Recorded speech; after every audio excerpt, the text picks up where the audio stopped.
In 4 distinct places in the Quran, Allah subhanahu wa ta'ala explicitly warns us not to follow in the footsteps of Shaytan. The dangers of these footsteps are insidious, leading us astray in ways we might not even realize until it's too late. One such cautionary tale revolves around a man named Barisa, a devout worshipper whose story serves as a powerful reminder of Shaytan's cunning and persistence. Barisa had devoted 70 years of his life to worshipping Allah in solitude. His commitment was unwavering, his piety unparalleled. His days and nights were spent in complete devotion, prayers, dhikr, and acts of worship that brought him closer to Allah. This dedication, however, made Shaytan furious. Despite countless attempts to sway him, Shaytan's usual strategies failed. Barisa would not mingle with people. He would not abandon his worship, and he would not neglect his dhikr. Shaytan knew he needed a more intricate plan. Shaytan's plot unfolds. One day, 3 brothers approached Barisa with a request. They were about to embark on a journey for jihad and had no one to care for their sister in their absence. Knowing Barsisa's reputation as a pious man, they asked him to look after her. Shocked, Barisa immediately refused. He was firm in his stance, stating, "No way will I accept a woman in my house. Anytime there's a man and a woman alone, Shaytan is the third among them."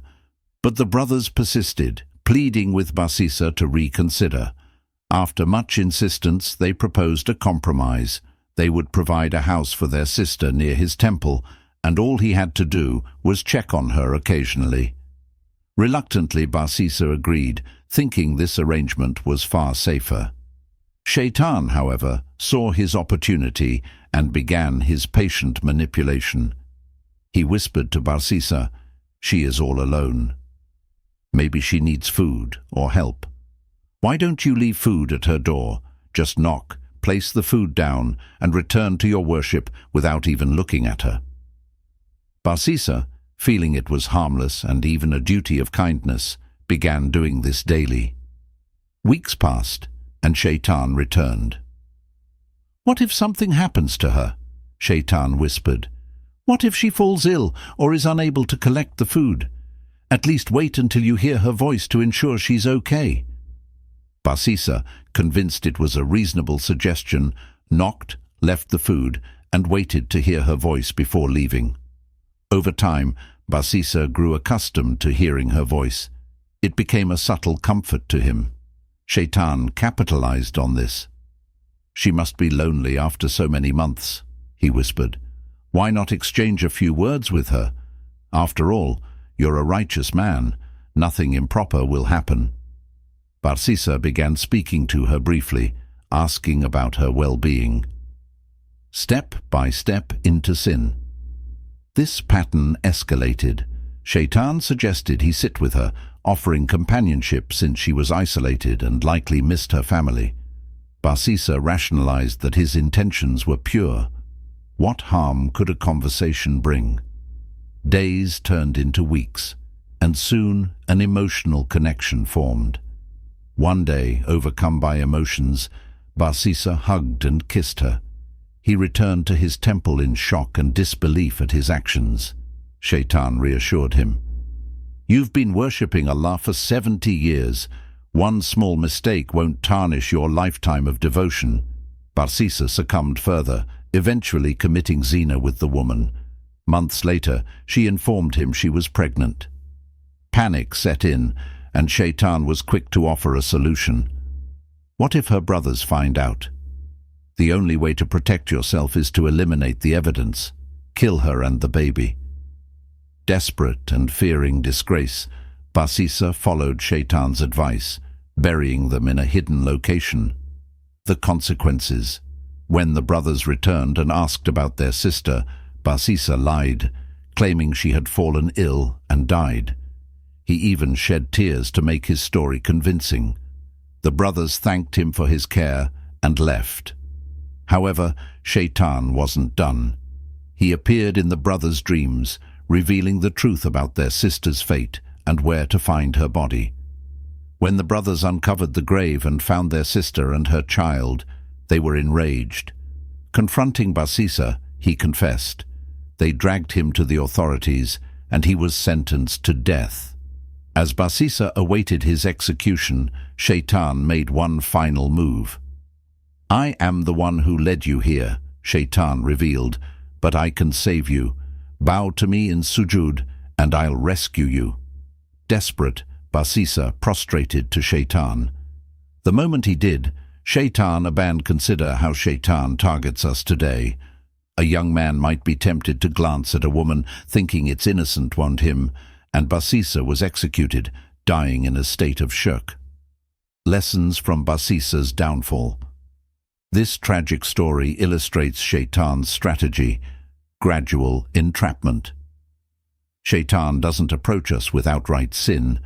Instead, he begins with small, seemingly harmless suggestions: a glance, a word, a delay, each step leading closer to disaster. That glance leads to a smile, then a conversation, then an invitation to meet in public places, which eventually becomes private. Step by step, the boundaries blur until major sin occurs. Similarly, Shaytan targets our prayers. A person who once prayed on time begins delaying. "Finish your game first," Shaytan whispers. Soon prayers are combined, then missed altogether. Shaytan consoles them, saying, "At least you're still praying. Many don't even do that." Before long, the person stops praying entirely. For the pious, Shaytan sows seeds of arrogance. He makes them feel self-sufficient, attributing their righteousness to their own efforts rather than Allah's mercy. This pride becomes their downfall, corrupting their good deeds. Protecting ourselves from Shaytan. The story of Barisa is a stark reminder of Shaytan's persistence and cunning. He uses patience and countless strategies to lead us astray. Our defense lies in constant vigilance and reliance on Allah. Regularly recite A'udhu billahi minash shaitanir rajim. I seek refuge with Allah from the accursed Shaytan, and seek Allah's protection in every aspect of your life. If you face temptation, remember Barisa's story. Recognize the early steps of Shaytan's trap and avoid them. Stay firm in your worship, seek knowledge, and surround yourself with righteous companions who will remind you of Allah.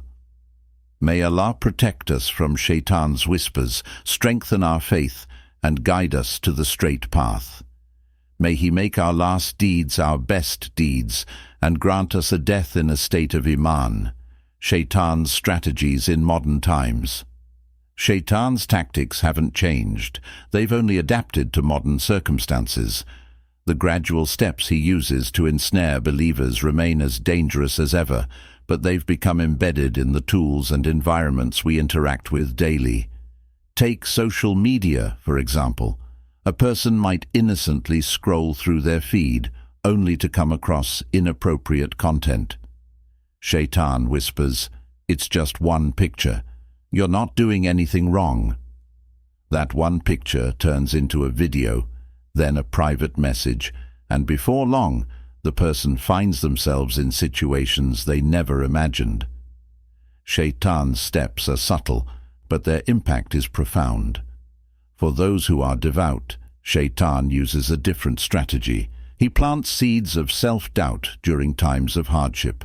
When a believer is afflicted with sickness, financial struggles, or family conflicts, Shaytan whispers, "Where is Allah now? After all your worship and dedication, why are you still suffering?" These whispers aim to erode trust in Allah's wisdom and mercy, leading the believer toward despair. In families, Shaytan works to sow discord.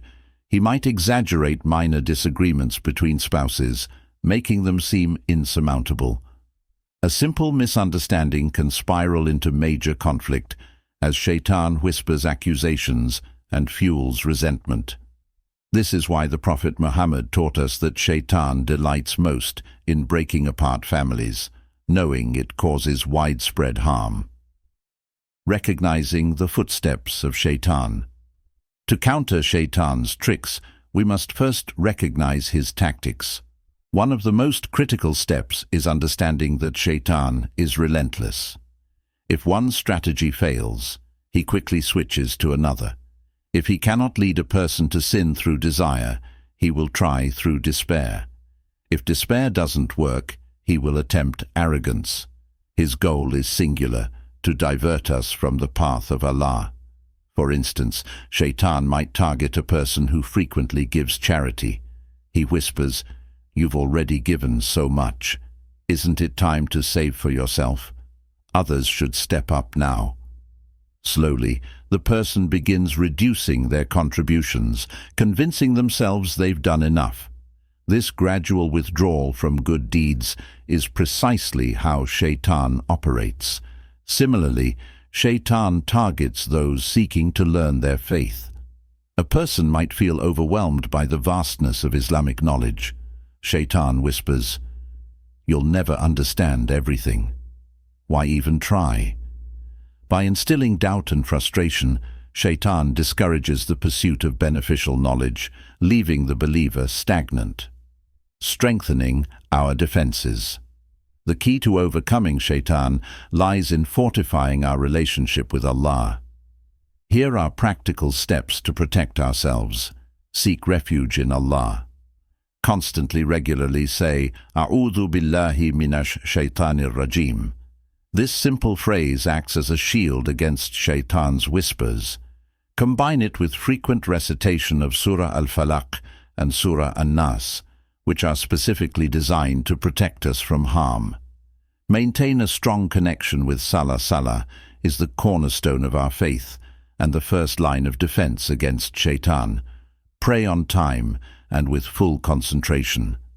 Shaytan's whispers lose their power when we prioritize our connection with Allah through prayer. Surround yourself with righteous companions. Good company plays a crucial role in keeping Shaytan at bay. When surrounded by people who remind us of Allah, Shaytan finds it harder to influence us. The Prophet said, "A person is upon the religion of his close friend, so let one of you look at whom he befriends." Engage in regular dhikr. Shaytan flees from a heart that is occupied with the remembrance of Allah. Make dhikr a daily habit, whether it's reciting Subhanallah, Alhamdulillah, La ilaha illallah, or Allahu Akbar. Repent quickly after sin. No one is immune to Shaytan's influence, but the key is to repent immediately after realizing a mistake. Allah's mercy is vast, and He loves those who turn back to Him. Remember, Shaytan's ultimate victory is not in making us sin, but in making us despair of Allah's mercy. Be mindful of your environment. Avoid situations and places where Shaytan's whispers are likely to be stronger. This includes limiting exposure to content, people, or activities that weaken your faith. Set boundaries to protect your heart and mind from unnecessary temptations. Shaytan's subtle deceptions. One of Shaytan's most effective tactics is making minor sins seem insignificant. He convinces us that small mistakes don't matter, saying, "It's just one lie," or "It's only a little gossip." But these small sins accumulate over time, just as drops of water fill a bucket. This is why we must constantly seek forgiveness and stay vigilant against these minor slips. On the other hand, Shaytan might make major sins seem inevitable. For example, a person struggling with a haram relationship might think, "I'm already too deep into this, there's no way out now." This hopelessness is one of Shaytan's most dangerous tools. In reality, Allah's mercy is always available, no matter how far we've strayed. Remembering Allah's mercy. Despite Shaytan's efforts, we must remember that Allah's mercy is greater than any sin. Allah tells us in the Quran, "Say, O my servants who have transgressed against themselves by sinning, do not despair of the mercy of Allah. Indeed, Allah forgives all sins. Indeed, it is He who is the forgiving, the merciful." Surah Az-Zumar 39:53. This verse reminds us that no matter how far Shaytan leads us astray, the door to repentance remains open. Turn back to Allah with sincerity, and He will forgive and guide you. Conclusion: the power of vigilance. The story of Barisa serves as a timeless lesson on the dangers of following Shaytan's footsteps. It's a reminder that even the most devout among us can fall if we let our guard down. Shaytan's methods are subtle but relentless, and our only protection lies in steadfast faith, constant remembrance of Allah, and vigilance against his tricks. May Allah strengthen our iman, protect us from Shaytan's whispers, and guide us to live lives that are pleasing to Him. May He make us among those who recognize and avoid Shaytan's traps, and grant us a place in Jannah, far from Shaytan's reach.